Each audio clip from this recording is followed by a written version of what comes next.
Hello friends, this is a case of mature cataract with a small rigid pupil. I have made the incisions and now I am staining the anterior capsule. Here it is important that I stain the anterior capsule below the iris also. So I am going with the cannula below the iris and staining it. And then after washing it off, I am using a high viscosity viscoelastic for the capsular excess. Now my aim is to put a B-hex ring, but before that it is important, because it is a rigid pupil, that I stretch the pupil. There is no specific reason for using two types of instruments here. That was what was available there. But basically we have to use some kind of a pupil stretching device, either a Y pusher or a Kuglen hook, before putting the B-hex ring in a rigid pupil. Now I am using a normal B-hex ring. I have inserted it into the anterior chamber, and then I am using the side ports to engage the first notch. The engaging the notches is much easier when you are going from the side port, because the chamber remains formed. So the first two notches are engaged, and for the third notch I am going from the side port of the left side. Here you can see one difficulty which I am facing is that the iris color is almost exactly same as the B-hex ring, and so I am not holding it exactly from the center, and that is why the peripheral notch is not properly engaged, and in between I am holding the iris. Finally I am able to engage the peripheral notch also, and then I start with the capsular excess. I have a good 5 mm shaped pupil, and there is some fluid below the anterior capsule, so I am going from the side port to aspirate this fluid.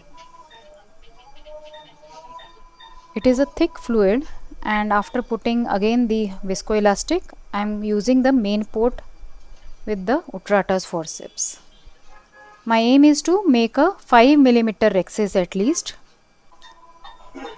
and after flattening the anterior capsule and using a high viscosity viscoelastic, the anterior capsule making is the CCC making is not that difficult. Now my aim here is to make a primary chop. So I am aspirating the epinucleus. The nucleus is already free floating, no need of hydrodissection, and I am using longitudinal phaco. In my first attempt, however, as my visualization is not that great and there is some issue in the microscope, I am not able to do the first primary chop, and it is a failed attempt. But in case your first primary chop attempt fails, there is not a problem, because now you have got an idea of the grade of the cataract exactly, and you have a wall where you can bury again. So this is the second attempt, and now I am able to do the chop clearly, and then other parts of the nucleus are then chopped. In chopping, it is important that we do not use the bag. If there is torque, just bury it properly again and then use the left instrument to do the multi-level chopping.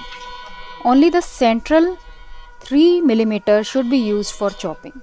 So after burying, slightly pull it towards the center in the horizontal plane and then use the left instrument to chop it.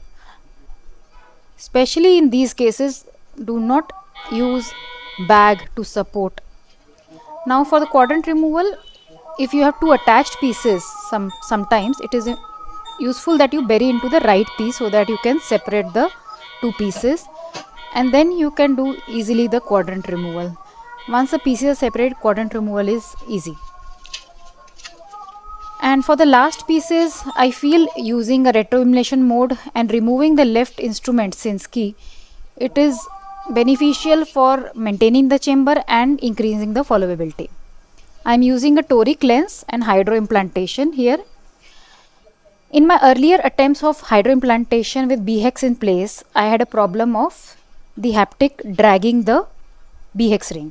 So I am using now a Sinski, and I am careful to slightly dial it.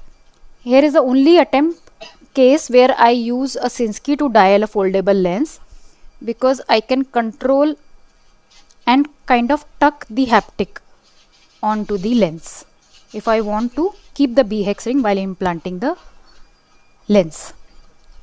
And then I am using the Callisto markerless system to align the toric lens in the proper position.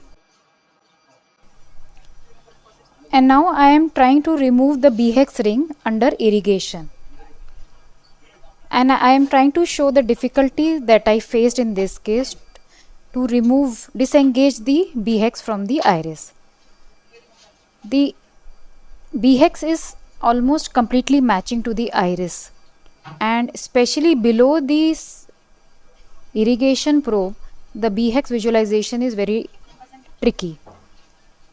So first when I tried on the left side, it was quite difficult, and therefore the inferior part of the B-hex, where it is at least visible to some extent when you focus it properly, then at least the inferior part I am able to remove. The left side, which is below the irrigation cannula, that is very difficult to separately see from the iris.